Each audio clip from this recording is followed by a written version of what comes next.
অনেক দিন আগে বলেছিলাম অনেক ছিলাম শোনা কথা। সালটা ছিল 1940। দেশ থেকে ব্রিটিশদের বিদায় নিতে তখনও বছর 7 দেরি। এই সময় বেঙ্গল পটারিজে বেশ বড় পোস্টে চাকরি পেল শচীন। তার ভালো নাম শচীন্দ্র কুমার। অফিস থেকে শচীনের বাড়ির দূরত্ব ছিল বেশ কিছুটা, তাই যাতায়াতের সুবিধের জন্য সে তার অফিসের কাছাকাছি একটা বাড়ি ভাড়া নিল। এখানেই সে উঠল তার পরিবার নিয়ে। পরিবার বলতে স্ত্রী রেণুপ্রভা এবং তার ছোট্ট দুটি মেয়ে, বড় মেয়ে কৃষ্ণা এবং ছোট মেয়ে চিত্রা। কৃষ্ণার বয়স 10-এর কিছু বেশি আর চিত্রার বয়স 10-এর কিছু কম। কিন্তু এখানে আসার পর রেণুর এই বাড়িটা খুব একটা ভালো লাগলো না। তার খালি মনে হতে লাগলো এই বাড়িটা অলক্ষণে। আর এমনটা মনে হওয়ার জন্য তার কাছে বেশ কয়েকটা কারণও ছিল। শচীন সকালে অফিস চলে যাওয়ার পর সারাদিন দুই মেয়েকে নিয়েই সময় কাটত রেণুর। কিন্তু যত দিন এগোলো এই বাড়িতে লক্ষ্য করা বেশ কিছু জিনিস তাকে বেশ ভাবনায় ফেলল। একদিন দুপুরে সে শুনতে পেল বাড়ির সদর দরজায় কে যেন বেশ জোরে জোরে ধাক্কা দিচ্ছে, অথচ দরজা খুলতে গিয়ে দেখা গেল সেখানে কেউ নেই। এক আধ দিন এরকম হলে তাও মানা যায়, মনে হয় কেউ হয়তো দুষ্টুমি করছে, দরজায় ধাক্কা দিয়ে পালিয়ে যাচ্ছে। এমন তো আপনি আমিও করেছি ছোটবেলায়। কিন্তু এই জিনিস রেণুর বাড়িতে ঘটতে লাগলো নিয়মিত। এর কিছুদিন পর দেখা দিল নতুন আশঙ্কা। একদিন দুপুরবেলায় বাচ্চা মেয়ে দুটি ঘুমোচ্ছে, রেণু শুনতে পেল কারোর হাঁটার আওয়াজ।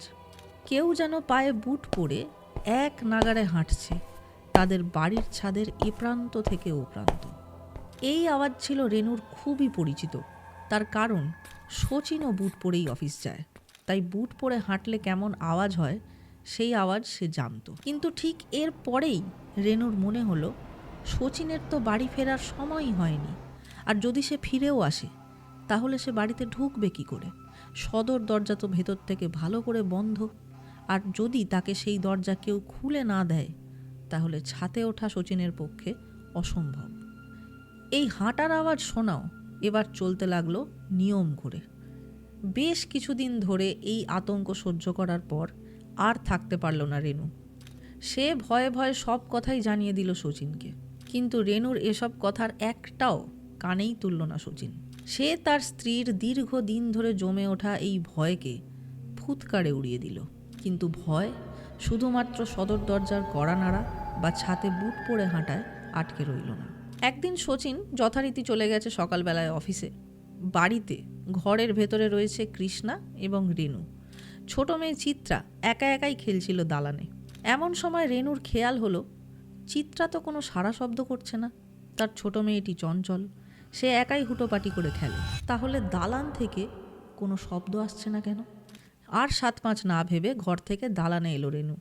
দালানে এসে রেণু দেখলো চিত্রা ঠিক আছে, শুধু সে এক দৃষ্টে তাকিয়ে আছে বাড়ি লাগোয়া আম গাছের দিকে।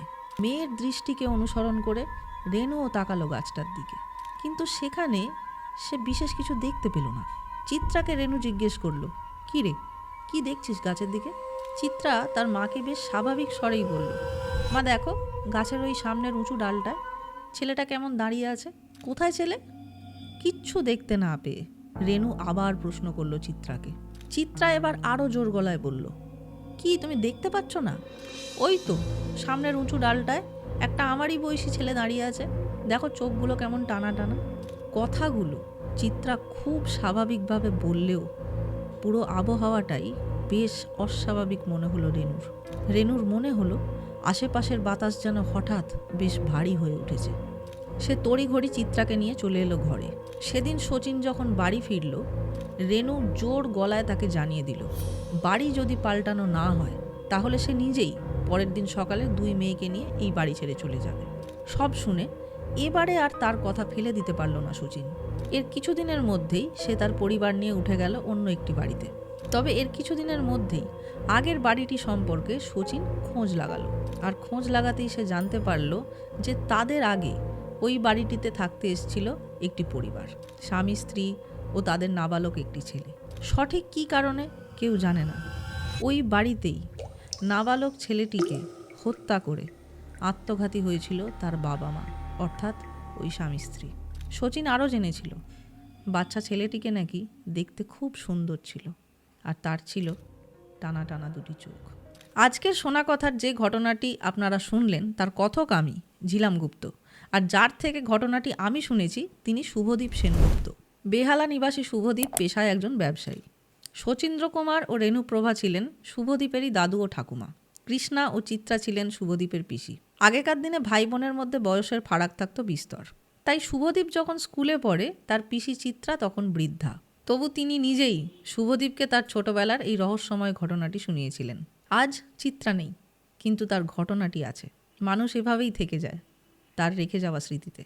এই ছিল আজকের এপিসোড। চ্যানেলটাকে অবশ্যই সাবস্ক্রাইব করুন এবং কমেন্টে অবশ্যই জানাবেন কেমন লাগলো শোনা কথার আজকের এপিসোড।